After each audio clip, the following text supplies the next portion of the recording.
Microphone, public address loud speaker. కోరికలు తీర్చే కల్పవల్లి అడెల్లి మహా పోచమ్మ తల్లి. నిర్మల్ జిల్లా సారంగాపూర్ మండలంలోని పవిత్రమైన అడెల్లి గ్రామం ఇప్పుడు ఆధ్యాత్మిక ఉత్సాహంతో ముస్తాబైంది.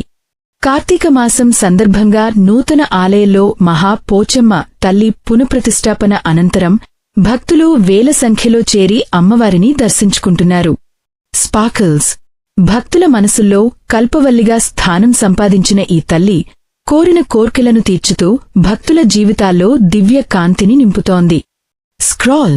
పండితుల ప్రకారం ఒకప్పుడు కరువు సంభవించగా ప్రజల ప్రార్థనలతో శివుడు తన కుమార్తె పోచమ్మను ఇక్కడికి పంపగా ఆమె వర్షాలు కురిపించి ప్రజలకు ఉపశమనం కలిగించిందట.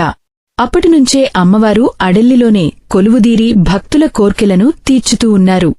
ఈ ఆలయంలో శివపార్వతుల 7 కుమార్తెలైన బ్రాహ్మణి, మహేశ్వరి, కౌమారి, వైష్ణవి, వారాహి, ఇంద్రాణి, చాముండి విగ్రహాలు కొలువుదీరిన ఈ గర్భగుడి దేశంలోనే ప్రత్యేకమని పండితులు చెబుతున్నారు. Open book. ఇతిహాసాల ప్రకారం పరశురాముడు ఈ ప్రాంతంలో పర్యటించి తల్లిగద్దెను ఏర్పాటు చేశాడని విశ్వసిస్తారు. Person with folded hands. రోజురోజుకీ భక్తుల విశ్వాసం పెరుగుతూ అడెల్లి క్షేత్రం ఆధ్యాత్మిక శక్తితో పులకించిపోతుంది. తల్లి మహిమకు నిదర్శనంగా ఇక్కడి వాతావరణం భక్తి మయంగా మారింది. మైక్రోఫోన్. మనోరంజని తెలుగు టైమ్స్ కోసం సారంగాపూర్ నుంచి మీ ప్రతినిధి.